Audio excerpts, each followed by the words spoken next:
सुप्रभातम। नमो नमः। स्वागतम अत्र भवतां सर्वेषां छात्र छात्राणाम् अस्मिन् संस्कृते नवनीतस्य कक्षायां।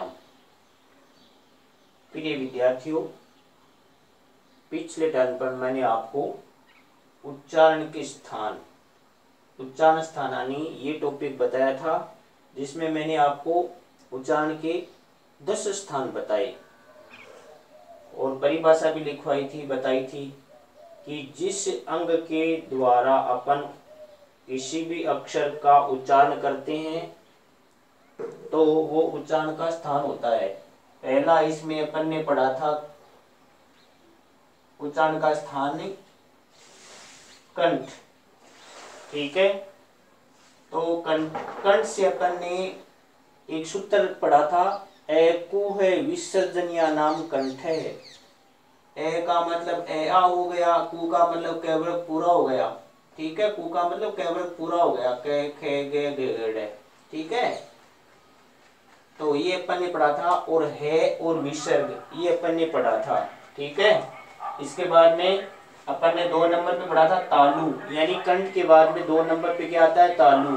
तो तालु से सूत्र था इचु येसा नाम तालु।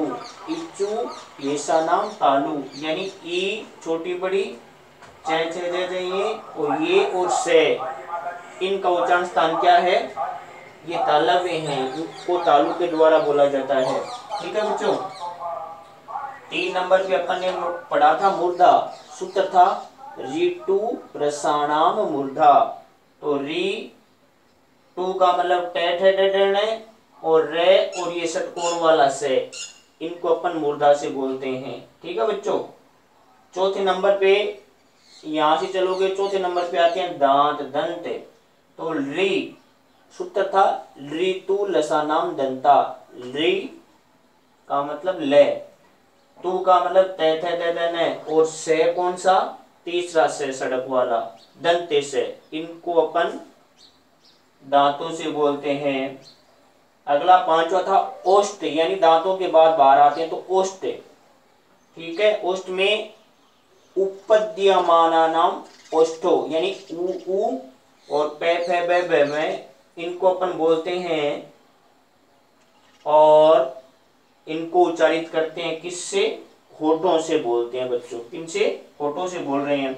इसके बाद में अगला जो है नासिका, यानी ये अंतिम अक्षर 5वां अक्षर है, ये मैं नाना नाम नासिका, ने में, इनको अपन नाक के द्वारा बोलते हैं, उच्चारित करते हैं। ठीक है बच्चों, 7वां कंठ तालु। सूत्र क्या था, ए दैतो कंठ तालु।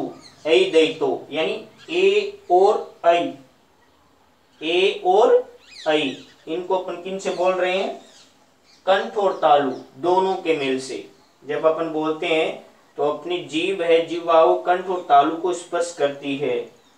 ठीक है, और 8वें नंबर पे था उच्चारण का स्थान कंठोष्ठ। कंठ ओष्ठ यानी कंठ और होठ दोनों, तो उसका सूत्र था ओ दो तो कंठोष्टम। तो ओ और औ ये दोनों उच्चारण के स्थान है, इन दोनों को बोला जाता है कंठोष्ठ से। 9 नंबर पे था दंतोष्ठ, यानी दांत और होठ। तो इसमें था वकार से दंतोष्टम। सूत्र था वकार से दंतोष्टम। आपने सूत्र पहले देखे भी हैं, समझे भी हैं। तो वकार से दंतोष्टम, यानी वे को अपन दांत और होठों से बोलते हैं। और 9 नंबर पे था दंतोष्ठ। दंतोष्ठ यानी वे को अपन दंतोष्ठ से बोलते हैं।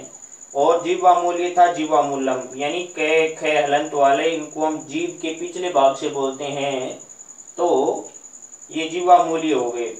तो बच्चों, सबसे पहले आपको ये ध्यान में रखना है कि कौन सा अक्षर कहाँ से बोला जाता है। तो सरल तरीका ये है कि आप यहाँ से पहला उच्चारण का स्थान है कंठ है, तो कंठों से चलिए, बाद में क्रम से ऊपर की तरफ बढ़ोगे इधर। तो पहले कंठ है, तो सीधा याद रखो कि कै खे गे ये तो कंठों से हैं। 2 नंबर कंठ के बाद में क्या आ रहा है, तालु। तो चे ये तालु हो गया। फिर ऊपर टेट है 3 नंबर पे चलो, मुर्दा हो गया, ठीक है। टेट के बाद में टेट है, ये दांत हो गया, आगे और बढ़ जाओ, फिर उसके बाद में आगे और बढ़ो, पे में ये होस्ट हो गए, और अंतिम अक्षर नासिका हो गए, ठीक है ना। और ए कंठ तालु और ओ कंठ होस्ट। अब देखो बच्चों, स्वर होते हैं कितने? 13 स्वरों में 8 तो दीर्घ स्वर होते हैं और 5 होते हैं लघु स्वर। तो दीर्घ स्वरों में देखो आ, बड्डी ई, बड्डी री, बड्डा ऊ, ऐ, ओ और औ, ये तो होते हैं दीर्घ स्वर 8।